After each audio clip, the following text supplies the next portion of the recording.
So Ethan straightened, planted his feet, and faced the beast head-on. His voice was firm, though his body trembled. "I'm not afraid of you." The beast roared, the sound shaking the chamber, then lowered its head until its eyes met his. For a long moment it stared into him as though measuring his soul. Then, without a sound, it stepped aside and vanished into the shadows. The chamber doors opened again, and Ethan stepped out. The crowd erupted with noise, half in shock, half in respect. Mira's eyes were shining with relief. The second trial. Heart. The next gate opened, and Ethan entered a chamber filled with mirrors. Each mirror reflected not just his image, but his memories, moments of his life on Earth. He saw himself as a child running through green fields. He saw his parents' faces full of love. Then he saw himself alone, drifting in space, haunted by losses and regrets. But then the mirrors shifted. He saw Mira, her small figure, her warm smile, the way she had defended him against her own people. A voice filled the room. "Human, your heart must be weighed. What do you truly value? Yourself or another?" The mirrors shimmered, and suddenly Mira appeared before him. Not the real Mira, but a vision. She was trapped behind a wall of glass, calling for him, her voice full of fear. At the same time, another image showed his parents, reaching out to him, begging him not to leave them again. Ethan's throat closed. His parents were gone long ago. The vision tempted him, filling him with longing. But deep inside, he knew the truth. He couldn't change the past. What mattered was the present, and the one person who had chosen to stand by him now. He placed his hand against Mira's reflection. "I choose her." The mirrors shattered, and the vision faded. The voice spoke again. "Your heart is true." Ethan stepped out of the chamber, his eyes meeting Mira's. She knew from his face what he had chosen, and her heart trembled. The final trial. Loyalty. The last gate opened, and Ethan entered. This chamber was vast, with a floor of stone and torches lining the walls. At the far end, the elders stood, and before them stood Mira, this time the real one. But she was bound by glowing chains. The elder's voice rang out. "Human, here is your final trial. If you wish to claim your place, you must walk past her. Ignore her, and freedom will be yours. Prove loyalty to yourself above all others. But if you stop for her, the weight of failure may crush you." Mira's eyes widened in panic. "Ethan, don't. You can't risk this. If you fail, they'll never let you stay." Ethan froze. His chest burned with conflict. He could already imagine walking forward, reaching the other side, being accepted. But he looked at Mira, small, afraid, yet still trying to protect him even while she was the one in chains. Slowly, he shook his head. "No. If loyalty means leaving you behind, then it's not worth it." He stepped toward her, ignoring the warnings of the elders. The chains glowed brighter, the air heavy with resistance, but Ethan pressed forward. Step by step, his body screamed with pain, yet he reached her side. He placed his hands on the chains. "I'm not leaving you." The chains shattered like glass, and light filled the room. Mira stumbled into his arms, tears shining in her eyes. The elder's voice echoed, softer this time. "Loyalty? Proven." The trial was over. Acceptance. The crowd fell into silence as Ethan and Mira stepped back into the hall together. The elders whispered among themselves, and finally Mira's mother stood. Her golden robes caught the twin sun's light, and her face softened. "He has faced fear with courage," she said. "He has chosen with his heart. He has remained loyal, even against his own freedom." The trial accepts him. The hall erupted in sound, some voices cheering, others still uncertain. But Mira didn't care. She turned to Ethan, her eyes full of pride and relief. "You did it. You really did it." Ethan gave a tired smile. "I didn't do it alone. You were with me the whole time." Her small hand reached for his, and he held it tightly. Mira's mother stepped closer, her gaze steady on Ethan. "Human, you are no longer a stranger here. The match has proven true. You are one of us now, and my daughter's chosen partner." Ethan bowed his head respectfully. "I'll do my best for her. For this world." Mira's mother studied him a moment longer, then nodded. The people began to disperse, but Ethan and Mira stayed close together. As they walked out of the hall, Mira leaned her head against his shoulder. "Do you regret it?" she asked softly. "Not for a second," Ethan said. "If being with you means facing 1,000 trials, I'll face them all." Mira smiled, her heart full. Then maybe the match was right after all. They stepped into the glowing streets hand in hand. The sky above was painted with lavender light, and for the first time, Ethan didn't feel like a visitor anymore. He felt like he belonged, not because of the trial, not because of the approval of elders, but because of the petite alien at his side, who had smiled at him from the beginning and said, "You've been matched with me." Gorksy turned to him, breathing hard. "Are you hurt?" Ethan shook his head, stunned. I just stopped him from overloading the console." Her silver eyes softened. "Exactly as I knew you would. You see problems differently. That is why you are here." Before Ethan could reply, the alarms shifted. A voice announced, "Raiders retreating. Core secure." The hall quieted as the last enemy fell. Guards moved to secure the area, and the glow of the core steadied once more. Ethan sank against a pillar, his heart still racing. This is insane. I didn't sign up for this." Lyra knelt beside him, placing a gentle hand on his arm. "I know, but now you understand. This is what I could not tell you before. Our people are targets. Our core is life itself, and I cannot guard it alone." He looked at her, seeing past the smile she always carried. She was serious, determined, and carrying a burden much heavier than her small frame suggested. "You pulled me into this," Ethan said quietly. "You chose me because you needed help." "Yes," she admitted softly. "But not only for that. I chose you because I trust you. Because I believe in you." Ethan closed his eyes for a moment, torn between frustration and something he didn't want to name. She had dragged him into danger, yes, but she had also saved his life. And he had saved hers in a way, by stopping the raiders' sabotage. When he opened his eyes again, Lyra was still watching him, her silver gaze steady. "This is only the beginning," she whispered. "The enemy will return, and when they do, I will need you by my side." Ethan didn't answer right away, but deep inside he knew he had already crossed the line. He wasn't just an outsider anymore. He was part of this, whether he liked it or not.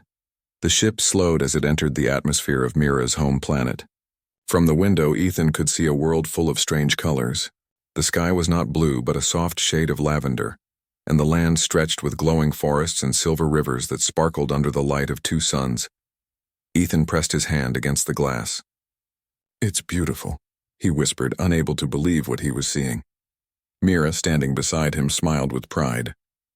"This is my home, the place where I grew up. Soon you will see the great city where my family waits." Ethan felt his stomach tighten. Meeting her family was one thing, but he was not sure he was ready for an entire alien city. He had been through battles and dangers in space before, but this was different. He was being presented as someone's chosen husband. As the ship landed, a gentle hum filled the air. The doors opened and a warm breeze touched Ethan's face. The smell of sweet flowers and strange spices drifted in, calming yet unfamiliar. He stepped out with Mira, and his boots pressed against smooth stone ground that glowed faintly under the suns. The city rose before him, built with tall towers shaped like crystal spears, connected with bridges that floated in the air. Streets curved with flowing patterns, and alien citizens walked gracefully, their long robes moving like water. Most were taller than Mira, and when their eyes landed on Ethan, whispers passed quickly through the crowd. "Human." Ethan caught the word repeated more than once. He swallowed, feeling the weight of 1,000 curious stares. Mira placed her small hand into his. "Don't be afraid. You are with me." Her words steadied him. They walked forward together until they reached a wide hall, its entrance guarded by 2 armored soldiers. The doors opened by themselves, revealing a room filled with light and echoes. At the far end sat a group of elders, their faces stern but curious. And standing beside them was a woman dressed in golden robes, her presence commanding and calm. Mira's mother. "Mother," Mira said softly, bowing her head. "I have brought him. The one the match has chosen for me." The hall grew silent. The mother's eyes landed on Ethan, and he felt as though she could see right through him. She stepped forward slowly, studying him with interest. "So," she said at last, her voice soft but strong, "this is the human." Ethan straightened his back. He wanted to look respectful but not weak. "My name is Ethan," he said, his voice steady though his heart raced. The mother circled him once, her golden robes brushing the floor. "You are smaller than I expected, yet there is something in your eyes. Strength. A quiet kind." Ethan gave a short nod, unsure what to say. One of the elders raised his hand. Why should we trust this human? Why should he be matched with one of our own? He is not of our world. Mira stepped forward quickly, her voice firm. Because the match does not make mistakes. It chose him for me, and I accept him. That is enough, the elder frowned. But he may not accept you. All eyes turned to Ethan. His throat felt dry. For a moment he thought of denying it, thought of stepping back. But then he remembered Mira's small hand in his, her steady smile, and the way she had defended him at every turn. He lifted his head. I don't fully understand your traditions yet, he admitted honestly. But I know one thing. Mira stood by me when she didn't have to. She believes in me. And for that, I will stand by her too, the hall murmured with voices. The mother studied him silently, then raised her hand for quiet. Her lips curved into the faintest smile. Very well, she said. Then you shall prove it. Ethan blinked. Prove it?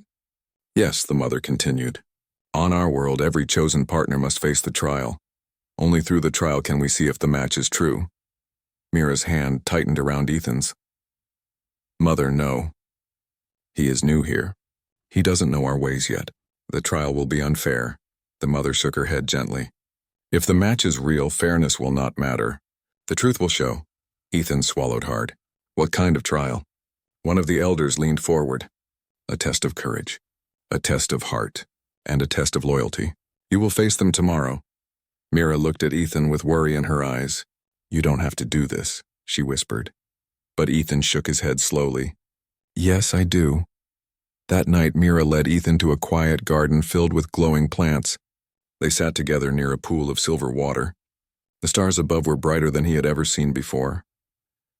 You shouldn't have agreed so quickly, Mira said softly, her eyes sad. The trial is not easy.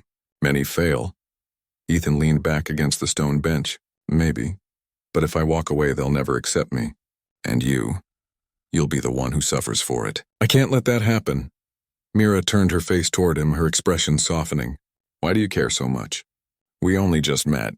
You don't even know me fully yet. Ethan looked into her deep eyes. Because sometimes, you don't need years to know something is real. Sometimes you just feel it. For a moment, Mira said nothing. Then her lips curved into a small smile. She rested her head gently on his shoulder. You are strange, Ethan, strange, but good. The garden was quiet, but Ethan's heart was not. It beat with the fear of tomorrow, but also with something new, something he had not felt in a long time. The next morning came quickly. The hall was crowded, citizens gathering to witness the trial. Ethan stood at the center, his hands clenched, while Mira stood nearby, her face full of worry. The elders announced the beginning, and 3 gates opened, each leading to a different challenge. Ethan took a deep breath. This was it, the test that would decide if he truly belonged in this world and at Mira's side. He stepped forward, ready to face the first trial. The gates before Ethan glowed faintly, each leading into a different chamber. The crowd whispered with excitement, their voices echoing in the great hall. Mira stood at the edge, her hands clasped tightly together, her eyes locked on Ethan. She wanted to run to him to stop this, but she knew it was forbidden. The trial was his alone. The elder in the center raised his hand. Human, the trial begins now. You will face 3 challenges. Pass them and you will be accepted. Fail them and the match will be broken. Ethan's chest tightened. He glanced once at Mira. Her lips moved silently, and though he couldn't hear her, he knew what she was saying. Be strong. He stepped forward and chose the first gate, the first trial. Courage. The door closed behind him, and the air grew heavy. The chamber was dark except for faint blue light seeping from the walls. Suddenly the ground shook and a massive shadow rose before him. A beast, taller than any animal he had seen, with scales like steel and glowing yellow eyes, growled deeply. The crowd outside could see everything through the viewing crystal. Many gasped as the creature stepped forward, its claws scraping the floor. Ethan's instinct told him to run. His heart pounded and fear wrapped around him like chains. But he remembered the word, courage. He looked down at his shaking hands. He had no weapon, no shield. Running was useless. Fighting was impossible. But courage wasn't about winning, it was about standing. Finally, they arrived at a tall structure made of glass-like stone. Its shape curved like a spiral shell, and vines with silver leaves draped down its sides. Lyra placed her hand on a panel near the entrance, and the doors opened with a soft sound. Inside, the air was warm and scented with something sweet, almost like honey. The rooms were filled with soft light, and the furniture looked as if it had grown naturally rather than being built. "This is my home," Lyra said, stepping aside so Ethan could look around. He hesitated at the door. "You expect me to stay here?" She tilted her head slightly, her silver eyes calm. "You are welcome to leave whenever you wish. But for now, this is where you belong, at least until you decide," Ethan sighed. He wanted to argue, but his exhaustion caught up with him. The journey had been long, and the sudden shock of being matched had drained him. He stepped inside reluctantly.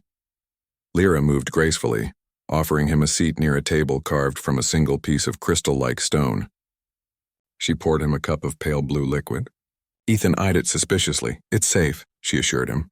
"It will ease your thoughts." He took a sip. The drink was cool, with a faint sweetness that lingered pleasantly. To his surprise, it really did calm his racing thoughts. For a few minutes, they sat in silence. Then Ethan finally spoke.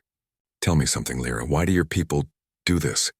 Match strangers together and call them husband and wife?" She folded her hands on the table. "Because peace is fragile. Long ago, our world was divided by tribes. They fought for land, for power, for pride. Then the elders created the compatibility program. It pairs those who balance one another, even across species. It teaches us to value connection instead of division. It has kept us from war for generations." Ethan frowned. "That sounds forced." "It may seem that way," she admitted.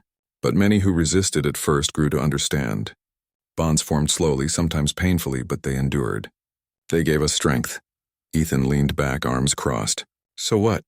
You just saw me, liked what you saw, and decided I'm yours now?" Her smile returned, soft but sure. "Not only saw. I watched. I listened. The program showed me your name, but I chose you with my heart. I could have asked for another, but I did not." Her words unsettled him more than the program itself. She hadn't just been told to take him. She had wanted him. "You don't even know me," he said again, his voice quieter this time. "I know enough," she replied. They spoke more as the night deepened. Lyra asked him about Earth, about the oceans, the forests, the sky filled with stars seen from a quiet countryside. Ethan found himself talking more than he expected, describing small things he thought he had forgotten.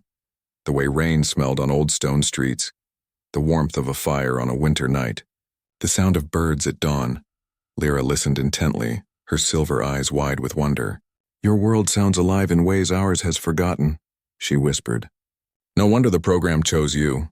Ethan shifted uncomfortably at her praise. He wasn't used to being admired for such simple things. Later, when he thought she had gone to rest, Ethan overheard quiet voices outside. Two of her people stood near the doorway speaking in hushed tones. "Does he know?" one asked. "Not yet," the other answered. "She hides the truth well, but she cannot hide it forever." Ethan frowned, straining to hear more, but the voices faded as they walked away. He sat back uneasy. Hide the truth? What was Lyra keeping from him? That night he lay on a soft bed unlike anything he had ever felt. The sheets seemed woven from light itself, cool and warm at the same time. Yet he could not sleep easily. His mind circled around Lyra's smile, her certainty, and the whispers he had heard. She claimed she had chosen him. She claimed it was destiny. But what truth was she hiding? Ethan turned over, staring at the soft glow of the ceiling. He didn't have answers yet, but one thing was clear. He was caught in something far bigger than a cultural misunderstanding. And whether he wanted to or not, he was now part of it. The next morning, Ethan woke to the gentle sound of music drifting through Lyra's home. It wasn't from an instrument, but from the walls themselves. The glowing patterns pulsed softly, creating a harmony that calmed his mind. For a moment, he forgot where he was. Then memory rushed back. Vayari Outpost, the strange match, and the petite alien who claimed to be his wife. He sat up with a sigh, rubbing his face. "What have I gotten myself into?" he muttered. The door slid open and Lyra entered, carrying a tray with food. The meal was unlike anything he had seen. Fruits shaped like spirals, bread that shimmered faintly, and a clear drink that smelled sweet. "You should eat," Lyra said warmly. "Today will be busy." "Busy with what?" Ethan asked cautiously. She hesitated, then smiled in a way that didn't reach her eyes. "There are things you must see, things I should explain." Ethan studied her. She was hiding something. He had sensed it the night before, and the whispers outside her home still echoed in his head. But he said nothing. Instead, he ate quietly, deciding to wait for answers. Later, Lyra led him through the Haven sector. They passed through halls filled with art that glowed softly, and gardens where children played among silver-leafed trees. Ethan noticed how people bowed slightly to Lyra as she walked by. She always smiled in return, but Ethan caught the respect and fear in their eyes. Finally, she stopped before a tall building guarded by two figures in silver armor. They stepped aside when they saw her. Ethan frowned. "What is this place?" "The Hall of Guardians," Lyra replied softly. "It is where the truth waits." Inside, the hall was vast and silent. Statues of warriors lined the walls, each holding weapons carved from crystal. In the center stood a massive sphere of light, glowing like a captured star. Ethan felt its heat on his skin, though it didn't burn. "This," Lyra said, gesturing to the sphere, "is our core. It powers our homes, our lives, everything. Without it, our people would fall." Ethan nodded slowly. "All right, impressive, but what does this have to do with me?" Lyra turned to him, her silver eyes serious now. "Because I am one of its guardians, and by choosing you, I have pulled you into that responsibility." Ethan blinked. "Guardian? You? You look like you couldn't even lift one of those statues' weapons." Her lips curved into a faint smile. "Do not let size fool you. My people are trained to protect what matters most. We do not fight with strength alone, we fight with skill, with unity." Ethan shook his head, trying to process. "So you're some kind of protector? Fine, but why me? What does fixing engines have to do with guarding your glowing Powerball?" Lyra's expression softened. "Because you are human.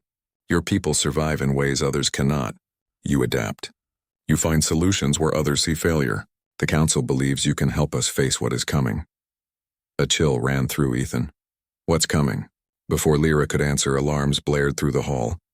The glowing sphere pulsed rapidly as if in warning. A voice rang out from the walls. "Enemy ships approaching the outer rim. Prepare defenses." Lyra's calm expression shifted into sharp focus. She turned to Ethan. "Stay close to me." The station shook as distant blasts echoed through its structure. Ethan stumbled, grabbing a railing. "What the hell is happening?" "Raiders," Lyra said firmly. "They want the core. They have tried before, and they will try again." Guards rushed past them, weapons glowing faintly. Lyra grabbed a slender blade from a rack, its edge shimmering like liquid light. Ethan stared at her in disbelief. "You're actually going to fight?" She gave him a small smile. "Of course. This is my duty." Before he could argue, a section of the hall's wall exploded inward. Alien raiders, tall, armored, and snarling, stormed inside. The guards clashed with them instantly. Sparks and light filled the air. Ethan ducked behind a pillar, heart pounding. He wasn't a soldier. He fixed things, not fought wars. Yet as he watched Lyra leap forward, moving with swift precision, he realized she wasn't exaggerating. For someone so small, she fought like a storm, her blade flashing, her movements fluid and controlled. Still, the raiders outnumbered them. One broke through the guards and charged toward Ethan. His instincts kicked in. He grabbed a broken piece of crystal from the floor and swung it with all his strength. The shard struck the raider's helmet, cracking it. The alien stumbled, and Ethan kicked him back. His hands shook, but adrenaline pushed him forward. He saw another raider tampering with a console near the core. Without thinking, Ethan ran toward it. Sparks flew as the raider tried to override the defenses. Ethan dove onto the panel, yanking out wires with practiced ease. The system shut down before the raider could steal its power. The raider roared in anger and swung at him. Ethan braced for the hit, but Lyra was suddenly there, her blade slicing through the attacker's weapon. She shoved Ethan behind her and struck the raider down with a quick, decisive blow. Ethan never thought traveling through neutral space would lead to something so strange. He was an engineer, quiet by nature, and spent most of his life fixing machines instead of talking to people. His latest job had taken him aboard a trade vessel moving between human colonies and alien stations. The work was simple. Check the cargo holds, repair any systems that broke during the journey, and make sure the ship stayed in working order. For Ethan, that was enough. He enjoyed the hum of engines more than the chatter of crewmates. While others shared stories in the mess hall, Ethan preferred to sit near the maintenance bay, sketching ideas in his notebook for tools that could make life easier. He liked the quiet, the control, and the predictable rhythm of engineering. But when the ship docked at an alien station called HFY Outpost, the quiet rhythm broke forever. The station was massive, built in layers that spiraled upward like a giant shell. Bright lights filled the corridors and hundreds of species moved about in a constant stream of color and noise. Ethan had been there before, but usually he only dropped off cargo and left. This time, however, the moment he stepped off the vessel, two officials in silver uniforms stopped him. "Human Ethan," one of them said in a formal tone. "Please come with us." Ethan frowned. He wasn't in trouble, at least as far as he knew. His identification and work permits were always in order. Still, he followed them, curious but wary. They led him through wide corridors lined with glowing panels and into a tall chamber filled with banners. Other aliens stood watching as if something important was about to happen. Ethan shifted uncomfortably. "Is there some problem with my clearance?"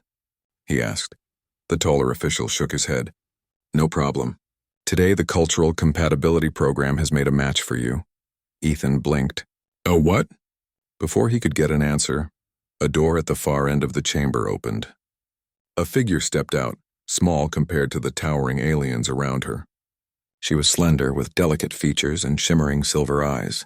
Her skin carried a faint iridescent glow under the lights, and her hair was tied back neatly. She looked young and graceful, almost fragile, but the confidence in her smile suggested otherwise.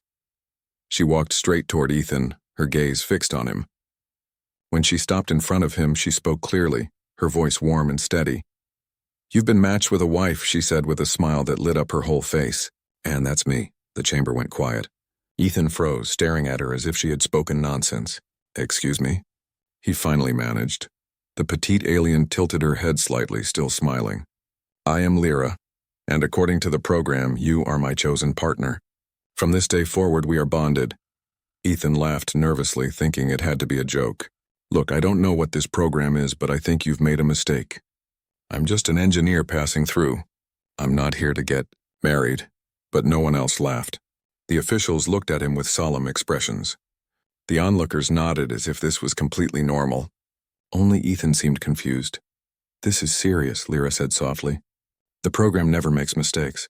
It studies actions, choices, and hearts. It found you worthy." "Worthy?" Ethan muttered, running a hand through his short brown hair. "Lady, I fix engines. That's all. I don't know what kind of system you're running here, but I'm not—" "You are," she interrupted gently. "You may not understand yet, but you will." Her certainty unsettled him. She wasn't forcing him physically, but her calm confidence pressed against his doubts like steady waves against a rock. He wanted to step back, but part of him was frozen by her silver eyes, which seemed both kind and firm. The official cleared his throat. "Human Ethan, by the law of HFY Outpost, you have been accepted into the compatibility bond. You may refuse, but it is rare. We suggest you listen to your partner first." Ethan stared at them, then back at Lyra. He thought about protesting again, but the eyes of the crowd burned into him. He sighed. "Fine, I'll listen. But I'm not promising anything." Lyra's smile widened. "That is enough for now. Come." She reached out as if to take his hand, but Ethan quickly stuffed his hands into his pockets and followed her at a distance. She didn't seem offended. She simply walked ahead with light steps, guiding him through the station. They passed through gardens built inside glass domes, with plants glowing softly in the dim light. They crossed bridges above streams of crystal blue water. Every part of the station felt alive, filled with beauty that Ethan rarely noticed on his past visits. "You don't even know me," Ethan said finally, breaking the silence. "How can you claim I'm your husband?" "I do know you," Lyra replied calmly without turning her head. "I watched you before the program revealed your name. I saw how you treated those who were weaker than you. When one of the dock workers dropped his tools, you helped him gather them without being asked. When a child cried near the market, you gave her a piece of fruit you had bought. Small acts, but they revealed your heart." Ethan frowned, embarrassed that she had noticed such things. "That's just being decent. And yet not everyone is decent," she said softly. "Decency is rare. I chose you because I believe in what you are, not just what you can do." Ethan had no answer for that. Part of him wanted to argue more, to insist that this whole situation was ridiculous. But another part of him felt something stir at her words. It wasn't love, not yet, but it was recognition. She saw him in a way most people never did. When they reached a quiet section of the station, Lyra stopped and turned to face him fully. I know this is sudden. I know you feel trapped. But I want you to understand I am not here to chain you. I am here to walk beside you. That is what this bond means. Ethan studied her closely. She was small, almost fragile in appearance, but her voice carried a strength that surprised him. She truly believed in what she said. Still, he wasn't ready to accept it. Listen, Lyra, he said carefully. I'm human. On Earth, people choose their partners freely. Nobody forces them into this kind of thing. I can't just accept it because some program says so. Lyra nodded slowly, her smile fading into a more serious expression. I understand. I will not force you, but I will show you why the program chose you, and maybe one day you will not see this as a mistake. Ethan sighed again, rubbing his forehead. I can't believe this is happening. I came here to fix a power relay, not get married. That made Lyra laugh, a soft sound like a chime. Life often surprises us the most when we think it is simple. As they walked further, Ethan noticed people bowing slightly to Lyra. She returned their nods gracefully. Ethan frowned. Clearly, she was more important than she had let on. Who are you really? He asked suspiciously. Just Lyra, she answered with the same smile as before, but something in her eyes suggested there was more to the story. Ethan didn't press, at least not yet, but deep inside he knew this was only the beginning of something far bigger than he had expected. The first threads of destiny had already wrapped around him, and no matter how hard he tried, he couldn't shake free. Ethan followed Lyra deeper into the station. Though every step felt heavier than the last, he still couldn't believe what had just happened. Out of nowhere, he had been matched with an alien wife he didn't know, in a place where the crowd acted like it was the most natural thing in the world. The corridors grew quieter as they moved away from the bustling markets. The station lights softened and the walls were decorated with patterns that shimmered faintly, almost like living veins carrying light. Ethan glanced at them, curious despite his unease. This part of the station belongs to my people, Lyra explained as if sensing his thoughts. We call it the Haven Sector. It is where we live, gather, and share our lives. Ethan noticed immediately that the inhabitants here were different from the towering aliens he had seen earlier. Lyra's people were small in stature, graceful in movement, and their voices carried a musical tone when they spoke to one another. Many of them turned to glance at Ethan as he passed by, whispering softly behind their hands. He wasn't sure if they were curious, excited, or suspicious. They are surprised, Lyra said gently. Humans are rare here. Few have ever walked among us, and even fewer have been chosen. Ethan muttered under his breath, lucky me. She smiled at his sarcasm but did not answer right away. Instead, she led him across a small bridge arching over a stream of glowing water. Fish darted below, their scales catching the light like tiny shards of crystal. Ethan slowed his steps, staring down in awe. You like it? Lyra asked, watching his expression. It's different, Ethan admitted. Beautiful in a strange way. Back on Earth, water doesn't glow. Everything here has a purpose, she said. Even the water carries energy. It gives life to the plants and keeps the air balanced. Ethan was beginning to understand that her people lived differently than humans. There was harmony in the way everything seemed connected. Plants, streams, buildings, even the glowing patterns in the walls. He found himself both impressed and unsettled.